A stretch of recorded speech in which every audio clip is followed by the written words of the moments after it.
জুলুম অত্যাচারের পরিণাম ফল ভালো হয় না। সে যেই হোক, আমি যদি আমার সন্তানের উপরে জুলুম করি তাহলে সন্তানের কাছে আমার পরাজয় বরণ করতে হবে কোনো না কোনো সময়। আমি শিক্ষক হয়ে যদি ছাত্রের উপরে জুলুম করি তাহলে ছাত্রের কাছে আমার পরাজয় বরণ করতে হবে কোনো না কোনো উপায়। এভাবে প্রত্যেকটা ক্ষেত্রেই আল্লাহ পাক এই জুলুম থেকে আমাকে, আপনাদের সকলকে এবং দেশবাসীকে হেফাজত করেন। আর একটা কি শিক্ষা, কোনো একটা টার্গেটকে সফলতার মানদণ্ডে নিতে হলে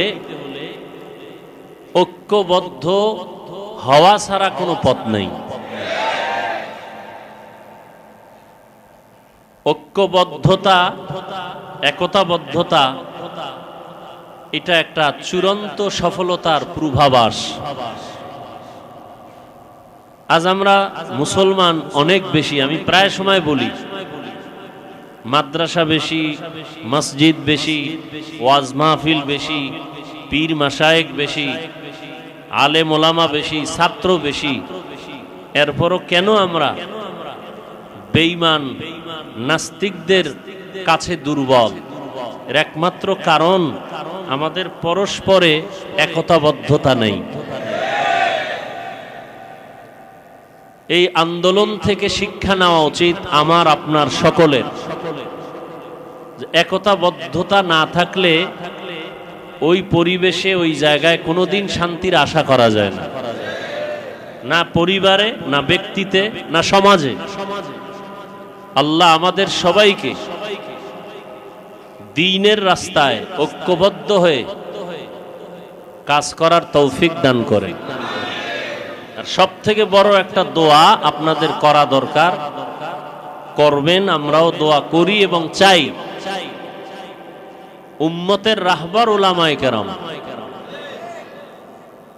যত কিছুই হলো হচ্ছে, মানুষের একটা হৃদয়ের টান, মোহাব্বত, ভালোবাসা উলামায়ে কেরামের প্রতি এখনো ইনশাআল্লাহ কিয়ামত পর্যন্ত থাকবে।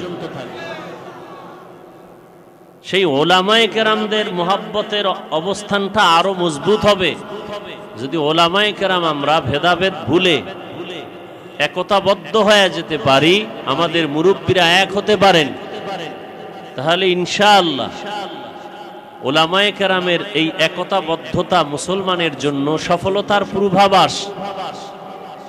হাজারো লাখো কোনো বিধর্মী, কোনো নাস্তিক মুসলমান এবং উলামায়ে কেরামের সামনে চোখ উঠাইয়া কথা বলার সাহস পাবে না। আল্লাহ আমাদের উলামায়ে কেরামদেরকে এক হওয়ার তৌফিক দান করেন। আল্লাহ দুটো হাত দিয়েছেন, দুটো চোখ দিয়েছেন, দুটো পা দিয়েছেন, এগুলো আল্লাহ পাক কোনো একটা কাজের জন্য সৃষ্টি করেছেন। এই কাজগুলো ঠিকমতো করলো কিনা আল্লাহ আমাকে জিজ্ঞাসা করবেন।